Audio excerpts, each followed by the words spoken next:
हम लोग ये तो जानते हैं कि टेररिज्म रिलीजियस और पॉलिटिकल आइडियोलॉजी से इंस्पायर्ड रहता है, लेकिन शायद ही हम समझते हो कि टेररिज्म के लिए आइडियोलॉजी से ज्यादा पैसे की जरूरत होती है।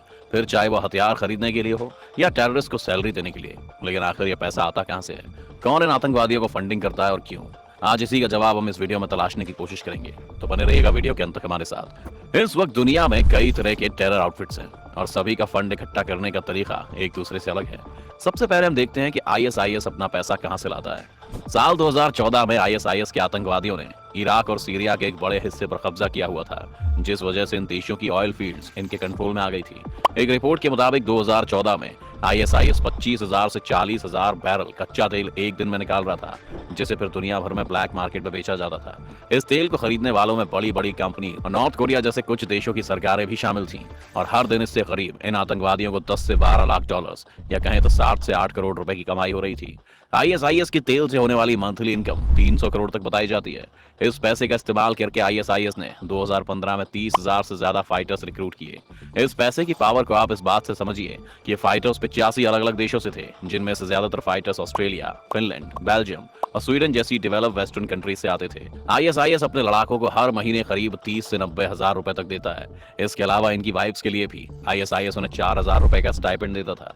बच्चों के लिए भी इन्हें अलग से पैसे मिलते थे, जिस वजह से फाइटर्स एक से ज्यादा शादियां और कई सारे बच्चे करते थे ताकि उनकी कमाई बढ़ सके।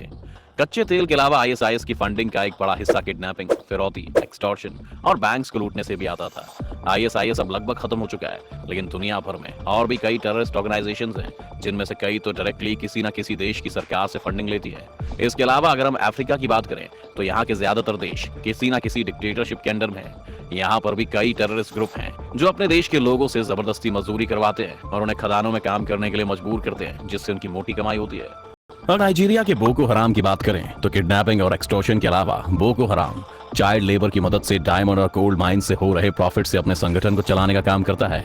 सोमालिया में सोमाली पायरेट्स समुद्र के एक बहुत बड़े हिस्से को कंट्रोल करते हैं, जहां आने वाली शिप्स को अक्सर लूटा जाता है। टेररिज्म की बात हो और पाकिस्तान का जिक्र न आए, ये कैसे हो सकता है? इस वक्त पाकिस्तान में 40,000 से ज्यादा टेररिस्ट मौजूद हैं, जो अलग अलग संगठनों से जुड़े हुए हैं। जैश ए मोहम्मद, लश्कर तैयबा, जमात उद दावा और हरकत उल इंसार जैसे सैकड़ों छोटे बड़े टेरर ग्रुप्स पाकिस्तान में मौजूद हैं। इनमें से कुछ ग्रुप का इस्तेमाल पाकिस्तानी आर्मी भारत के खिलाफ चलने वाली प्रॉक्सी वॉर में करती है, और क्योंकि पाकिस्तान और आईएसआई के पास काफी बड़ा बजट रहता है, इसलिए संगठन भी भारत में आतंकवादी गतिविधियां करने के लिए मोटा पैसा पाते हैं।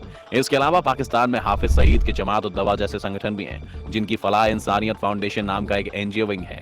ये संगठन बाढ़ और बाकी क्राइसिस में फंसे लोगों की मदद करने का भी दावा करती है, और इसके लिए इन्हें दुनिया भर से एड के रूप में फंड मिलता है। लेकिन हम सब ये जानते हैं कि इस पैसे का इस्तेमाल किस काम के लिए किया जाता होगा। जमात उद दावा एक पॉलिटिकल विंग भी है, जिसे मिल्ली मुस्लिम लीग कहा जाता है। ये पार्टी पाकिस्तान में इलेक्शन भी लड़ती है, और ये बात भी हमसे छुपी हुई नहीं है कि एक बार अगर आप चुनाव जीत कर आ गए तो पैसा आपसे ज्यादा दिन दूर नहीं रहता।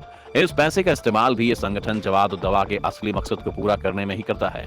हाफिज सईद के अलावा अगर हम पुलवामा और 2001 में संसद पर हुए हमले के मास्टरमाइंड मसूद अजहर के संगठन जैश ए मोहम्मद को देखें, तो जैश भी पाकिस्तान में कई तरह से पैसा इकट्ठा करता है। जैश ए मोहम्मद पाकिस्तान में कई सारे मदरसों से जुड़ा हुआ है, जहां पर दिया जाने वाला दान इनके काम आता है।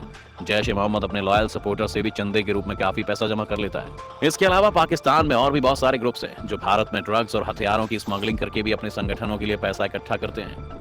इन्हीं सब कारणों की वजह से फाइनेंशियल टास्क फोर्स, जो दुनिया भर में इस तरह के मसलों को देखती है, उन्होंने पाकिस्तान को ग्रे कैटेगरी में डाला हुआ है। पाकिस्तान के बगल में अफगानिस्तान है, जहां हमेशा से तालिबान का बहुत इन्फ्लुएंस रहा है। सत्ता में आने से पहले भी तालिबान अफीम की स्मगलिंग से पैसे कमा रहा था, लेकिन सत्ता आने के बाद में तो जैसे तालिबान के हाथ में सोने की खदान लग गई है। अब तालिबान के पास सभी अफगानी सिटीजन्स का टैक्स का पैसा जाता है, और वो देश के सभी फाइनेंशियल एसेट्स को भी कंट्रोल करते हैं। तालिबान ने अपनी कमाई बढ़ाने के लिए चीन के साथ भी बहुत सी डील्स की हैं, और हाल ही में उन्होंने चीन को कई सारी तांबे और बाकी मेटल्स की खदानों में खुदाई करने के लिए भी परमिशन दे दी है। अगर दुनिया भर में जो सैंक्शंस अफगानिस्तान पर लगाए गए हैं वो अगर ऐसे ही चलते रहे, तो वो दिन भी दूर नहीं है जब तालिबान अफगानिस्तान की जमीन ही चीन को धीरे धीरे बेचना शुरू कर देगा।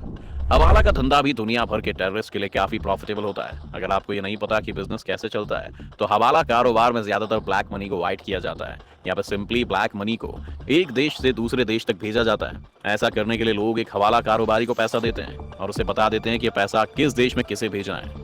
फिर ये हवाला कारोबारी उस देश में रह रहे अपने साथियों को ये पैसा उस शख्स के किसी जानकार को देने के लिए कहता है, और इस काम को करने के लिए उन्हें उस पैसे में से एक कट मिलता है जो कि 10 से 20% तक होता है। तो ये है टेरर फंडिंग के कुछ मेन मॉडल्स। इस पूरे जाल में सरकार से लेकर छोटे मोटे कारोबारी तक शामिल हैं, और क्योंकि इसमें बहुत भारी मात्रा में पैसा इन्वॉल्व है, इसलिए अथॉरिटीज से बचने के लिए उन्हें भी रिश्वती तौर पर इसमें से एक कट मिल जाता है और ये काम चलता रहता है। यही वजह है कि हमें इन सब बातों के पता होने के बावजूद भी हम कड़े एक्शंस लेकर इन्हें बंद नहीं कर पा रहे हैं। अगर यूएन और फाइनेंशियल टास्क फोर्स सख्त हो जाए और इस तरह की फंडिंग को लेकर नॉन टॉलरेंस की नीति अपना ले, तो इस पूरे सिस्टम को साफ करने में बहुत ज्यादा वक्त नहीं लगेगा।